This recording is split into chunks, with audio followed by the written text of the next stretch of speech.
क्या हाल है मेरे जूनियर। तो भाई आज की वीडियो बहुत ज़्यादा इंपॉर्टेंट है क्योंकि आज का जो हमारा टॉपिक है वो एग्जाम है 7 नंबर में आता है। तो सबसे पहले हम डेफिनेशन देखेंगे। In C language operator are the symbol used to perform operation on variable और वैल्यूज। ऑपरेटर्स क्या होते हैं? सिंबल्स होते हैं, जैसे कि हमारा प्लस हो गया, माइनस हो गया, इस तरीके के सिंबल होते हैं जो कि हमारे जो सी प्रोग्रामिंग के अंदर वेरिएबल्स होते हैं और वैल्यू होते हैं उनके ऊपर ऑपरेशन परफॉर्म करने के लिए यूज होते हैं। They allow you to perform task like addition, subtraction, multiplication, comparison and more. और ऑपरेटर की ही हेल्प से हम हमेशा मल्टीप्लिकेशन का प्रोग्राम बना सकते हैं, सब्ट्रैक्शन का प्रोग्राम बना सकते हैं, ठीक है, या एडिशन का प्रोग्राम बना सकते हैं, या अगर दो नंबर के बीच में हमें कंपैरिजन करना होता है तो ये सब हम ऑपरेटर्स की ही हेल्प से कर पाते हैं। मैं आपको सिंपल भाषा में बता देता हूँ कि जैसे आपको ए प्लस बी का प्रोग्राम बनाना है तो ये हमारे ए और बी क्या है, इन्हें हम बोलते हैं ऑपरेंड्स, ठीक है। और जो हमारा ये प्लस है इसे हम बोलते हैं ऑपरेटर। हम ऑपरेटर्स का टाइप देख लेते हैं कि कौन कौन से होते हैं सी लैंग्वेज के अंदर। Types of operator: arithmetic operator, relational operator, logical operator, assignment operator, increment and decrement operator, bitwise operator, ternary operator and comma operator. तो 8 टाइप के ऑपरेटर होते हैं सी प्रोग्रामिंग के अंदर। नाउ हम क्या करते हैं, इन सभी ऑपरेटर्स को एक एक करके अच्छे से समझते हैं क्योंकि भाई हमें एग्जाम में चाहिए बेहतरीन नंबर। तो हम क्या करेंगे, इन्हें आसानी से और बेहतरीन तरीके से समझेंगे। नाउ फर्स्ट है हमारा arithmetic operator. These operator are used for basic mathematical operations. So जहाँ पे हमारी मैथ्स आती है तो वहाँ पे हम अपने अरिथमेटिक ऑपरेटर्स का यूज करते हैं। तो हमारा एडिशन, सब्ट्रैक्शन, मल्टीप्लिकेशन, डिवीजन और मॉडुलस, ठीक है, तो हमारा जो परसेंट साइन होता है इसे हम मॉडुलस बोलते हैं। तो इन सभी ऑपरेटर को हम अरिथमेटिक ऑपरेटर बोलते हैं। और एग्जांपल यहाँ पे दिए हुए हैं, जैसे कि हमने ए प्लस बी का सम किया तो यहाँ पे हमारा जो प्लस है वो हमारा ऑपरेटर हो जाएगा और ए और बी हमारे क्या है, ऑपरेंड्स हैं, जैसे कि मैंने अभी आपको बताया था।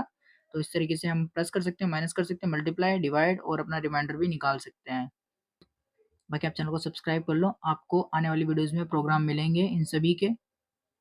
ना हमारा नेक्स्ट ऑपरेटर है relational operator. Relational operator are used to compare two values, they return either true और फॉल्स। रिलेशनल ऑपरेटर का यूज हम वहाँ करते हैं जहाँ पे हमें दो वैल्यू के बीच में कंपैरिजन करना होता है कि हमारी जो वैल्यू है वो ट्रू है या फॉल्स है। अगर हमारी वैल्यू ट्रू है तो हमें आउटपुट में 1 मिलेगा और अगर हमारी वैल्यू फॉल्स है तो हमें आउटपुट में 0 मिलेगा।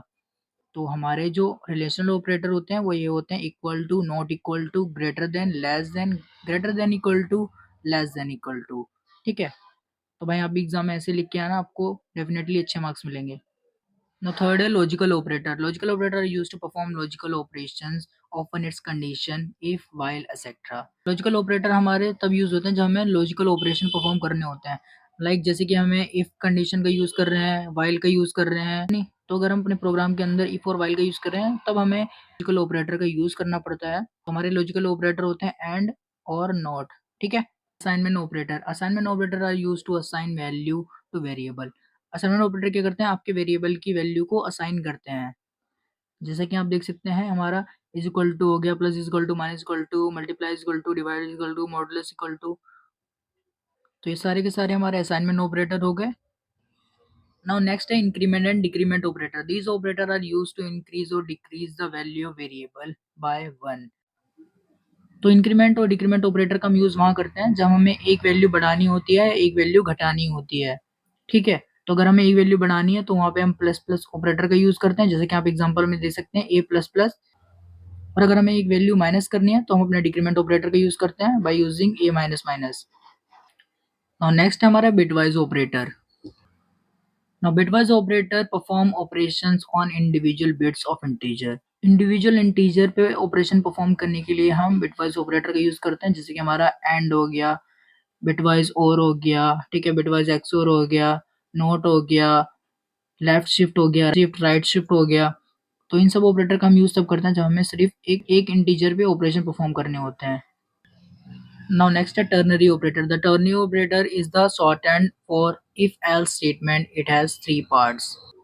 टर्नरी ऑपरेटर क्या है, शॉर्टहैंड है इफ एल्स स्टेटमेंट का, ठीक है, और इसके 3 पार्ट्स होते हैं, लेकिन हमारे पास सिर्फ 2 कंडीशन है, ठीक है। पहला है हमारा क्वेश्चन मार्क, देन दूसरा है हमारा कोलन, और इन ऑपरेटर का यूज हम मेनली इफ एल्स स्टेटमेंट के अंदर यूज करते हैं। नाउ लास्ट है हमारा comma operator. Now comma operator allow you to perform multiple operation in a single statement. एक सिंगल स्टेटमेंट के अंदर मल्टीपल ऑपरेशन को जब हम परफॉर्म करते हैं देन वहां पे हम यूज करते हैं कॉमा ऑपरेटर्स का। ठीक है, जैसे कि आप एग्जांपल में देख सकते हैं a is equal to b is equal to 5 है, देन b प्लस 3 है। मतलब सिंपल भाषा में बोले तो int is equal to a comma b। ठीक है, तो हमने यहाँ पे कॉमा ऑपरेटर का यूज किया, मतलब हमने दो वेरिएबल को सेपरेट कर दिया। तो जहाँ पे हमें मल्टीपल ऑपरेशन परफॉर्म करवाने हैं देन वहाँ पे हम अपने कॉमा ऑपरेटर का यूज करते हैं। सो आई होप आपको समझ में आ गया होगा। समझ में आ गया तो भाई वीडियो को लाइक कर देना, चैनल को सब्सक्राइब कर लेना। बाकी मिलते हैं आपसे नेक्स्ट वीडियो में नेक्स्ट टॉपिक के साथ।